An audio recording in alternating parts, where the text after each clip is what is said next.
The forest around listening post Theta always held its breath before dawn, as if the world were waiting for someone to make the first mistake.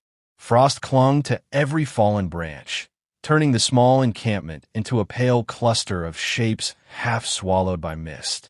Inside the post's cramped command shed, Lieutenant Mara Vance leaned over the flickering console and rubbed her tired eyes, willing the static-laced signals to resolve into something useful. She had been stationed here for 8 months, long enough to memorize every ordinary sound the woods could produce, and long enough to sense when something was wrong.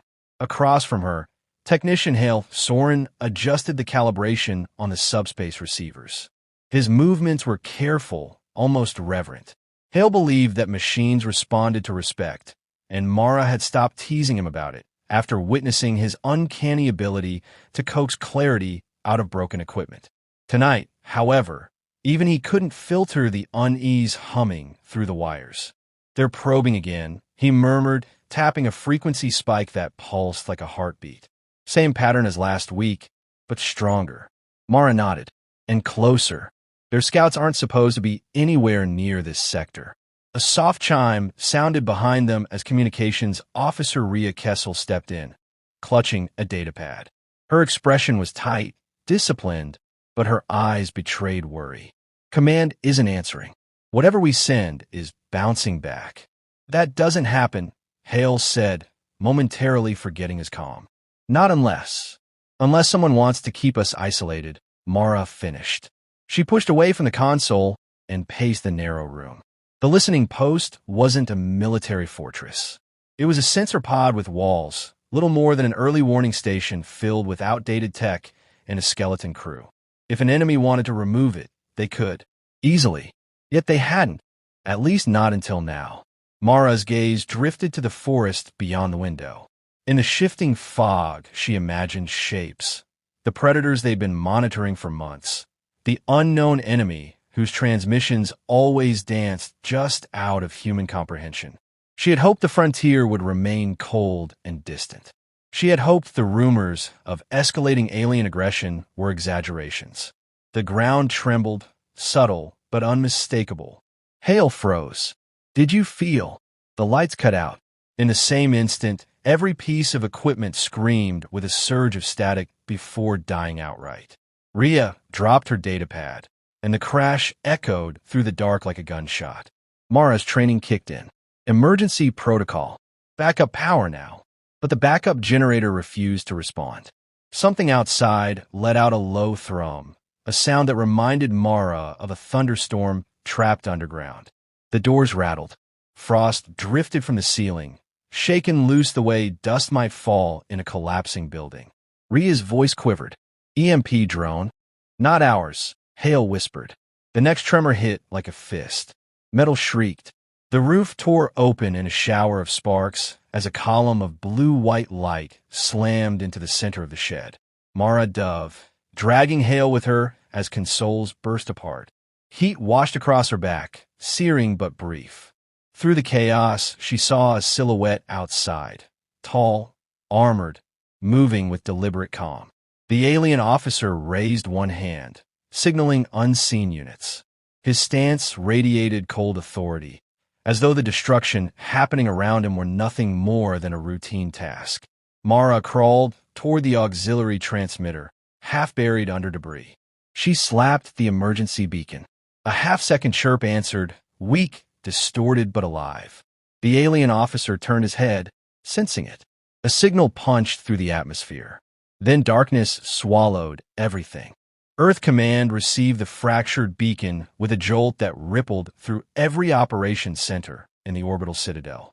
The message was little more than a gasp. Coordinates, static, a shouted warning. But it was enough to confirm the annihilation of listening post Theta. Admiral Saran Ward studied the data in silence, jaw set with the grim understanding of a man who had sent too many crews into danger. Theta had not been a combat hub. It had been a pair of ears pressed against the uncertain frontier. Destroying it was not only an act of aggression, but a declaration that the enemy had grown bold. Ward summoned the Silent Response Unit, a division whose existence was whispered more often than acknowledged. At the center of the room stood its most enigmatic operative, known only as the Wraith. The sniper's true name was scrubbed from every record except Ward's locked archive. Draped in muted fatigues and carrying an aura of practiced stillness, the Wraith looked as though carved from the shadows themselves.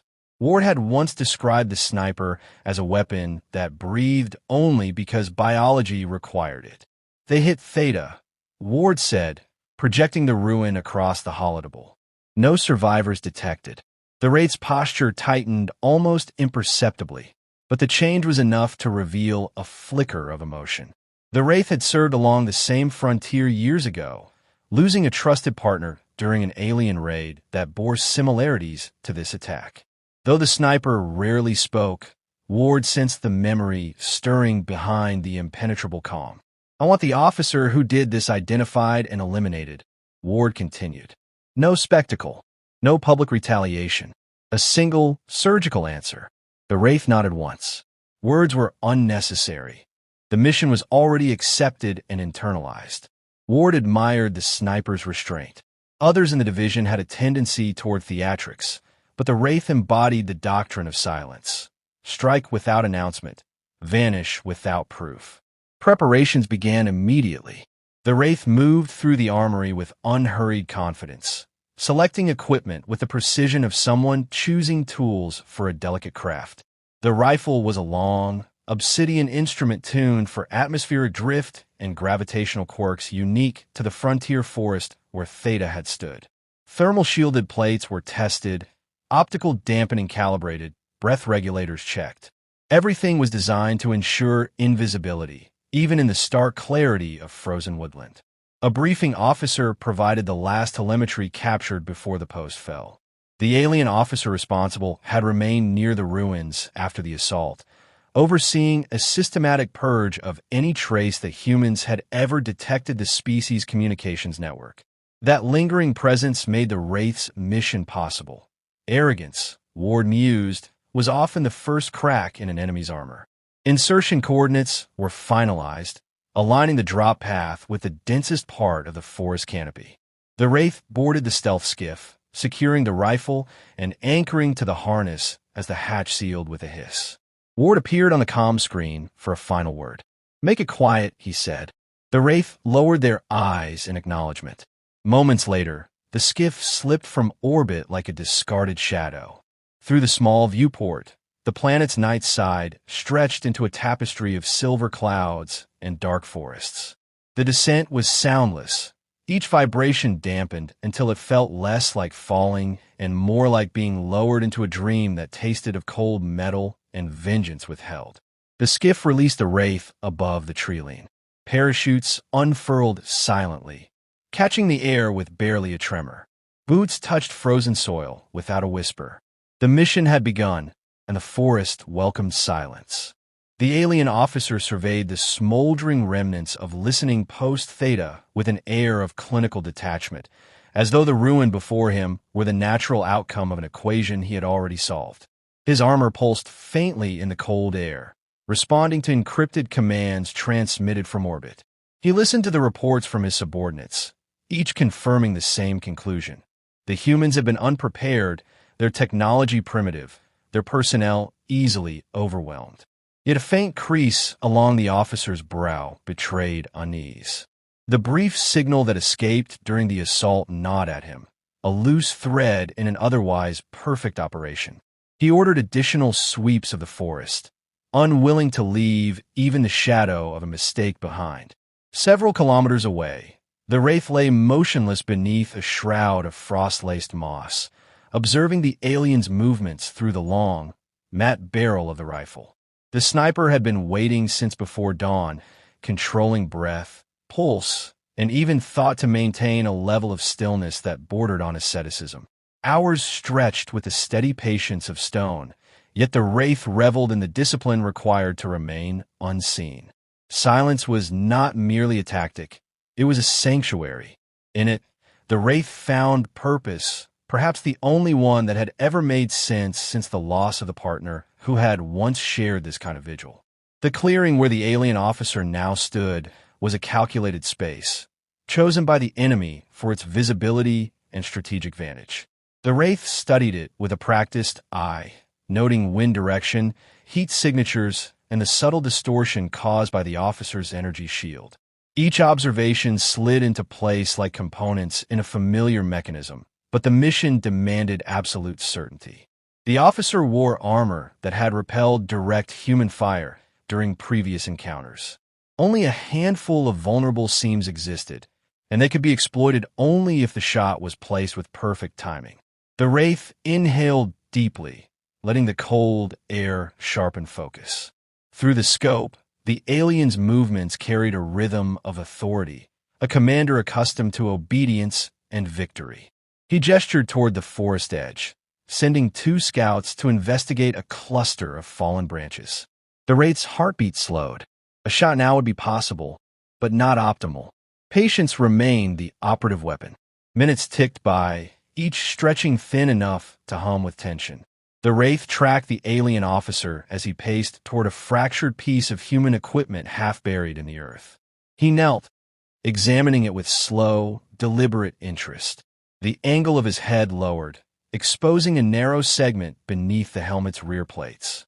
The Wraith felt a flicker of something, satisfaction, perhaps, or the cold echo of long-nurtured vengeance, but quickly buried it beneath the discipline drilled into bone and muscle. The sniper's fingers settled against the trigger. Breath faded into stillness. Wind softened into predictability. Time thinned to a single moment, balanced between duty and emotion. The Wraith fired.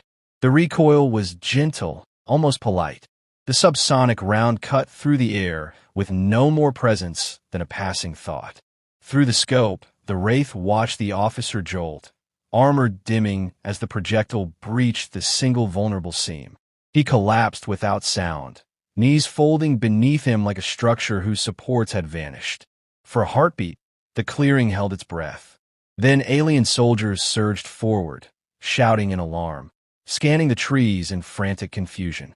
They searched for a threat they could not see, firing blindly into shadows where the Wraith remained perfectly still. The sniper did not move, did not celebrate, did not exhale until every alien had retreated to regroup. Only then did the Wraith allow a slow breath to escape, cold and precise as the shot that had ended the officer's campaign. The mission was not yet over, but its heart had been struck. Panic spread through the alien ranks like a shockwave, rippling from soldier to soldier as they circled the fallen officer. Their armor flashed warning signals in erratic pulses, betraying their fear even as they attempted to maintain formation. The officer's lifeless body lay crumpled at the center of the clearing, energy shield extinguished, command sequence severed. Without his steady authority, the unit became a fractured organism, snapping instinctively at every shift of wind or rustle of frost-sheathed branches. They searched for an assailant they could neither detect nor imagine, unaware that the forest floor itself concealed their enemy. When their frantic scans yielded nothing but echoes of their own movements, they retreated in staggered layers, tightening their perimeter and transmitting scrambled emergency messages to their orbiting command vessel. The Wraith observed their withdrawal with practiced detachment. The sniper remained motionless long after the last alien had vanished into the frozen undergrowth, allowing the forest to reclaim its equilibrium. Only when the frost settled and the distant thudding of alien boots faded entirely did the Wraith begin the slow process of extraction. Muscles stiffened by hours of stillness unclenched with cautious precision. The sniper dismantled the hide, brushing away subtle disturbances in the moss and branches until nothing remained that could betray human presence. Even in departure, silence was essential. Discipline endured beyond the mission's pivotal moment. Each step through the forest required deliberation. The enemy might regroup. They might lash out irrationally. And the Wraith understood all too well that an operation was never complete until the sniper had returned to friendly lines or disappeared entirely. The path to the extraction point wound between skeletal trees and over roots glazed with ice, but movement came easily once the Wraith's body rediscovered its rhythm. As the silence stretched, Memory crept in. The ghost of the fallen partner seemed to walk beside the Wraith, offering no counsel, only a reminder of what had been lost. The mission's success brought no triumph, only an austere satisfaction that the chain of violence had been answered, if not broken. When the retrieval pod emerged from beneath a camouflage drift of snow, its hull coated in frost and tinted to blend seamlessly with the environment, the Wraith paused for a final survey of the terrain. The clearing where the officer had fallen was no longer visible, swallowed by distance and forest. Yet the Wraith felt its gravity lingering, as if the forest itself remembered what had transpired. A single breath fogged the air before fading into the cold, and the Wraith climbed into the pod. The hatch sealed with a low hiss, cocooning the sniper in dim light and steady engine hum. As the pod ascended through the canopy, Earth Command analyzed intercepted alien transmissions. The death of the officer had shaken the enemy hierarchy. Confusion mingled with reluctance. No one wished to face an adversary capable of eliminating a commander with such merciless precision. Fleet strategists predicted a temporary withdrawal along the frontier, buying Earth valuable time to reinforce vulnerable outposts. Admiral Ward, receiving the updates from his analysts, allowed a rare moment of satisfaction to cross his otherwise stern features. The response had been silent, deliberate, and unmistakably effective. The Wraith returned to the Citadel without ceremony. Debriefing was efficient, clinical, and brief. The sniper offered only necessary details, omitting the emotional weight behind the shot. Ward regarded the operative with a mixture of respect and concern. He understood that each mission carved deeper into the Wraith's resolve, sculpting a weapon of remarkable precision but uncertain humanity. Yet he also knew that someone who carried silence so completely could never be forced into any role they did not choose. Released from duty, the Wraith stepped into the training arena, where artificial forest projections flickered to life at a gesture. Snowy branches, dim light, and the whisper of wind filled the space. Here, in the controlled hush of replicated wilderness, the sniper resumed practice with the same measured focus as always. The mission was complete, but the frontier remained fragile, and the Wraith's purpose had not diminished. Silence settled once more, steady, watchful, and ready for whatever threat dared to emerge from the shadows.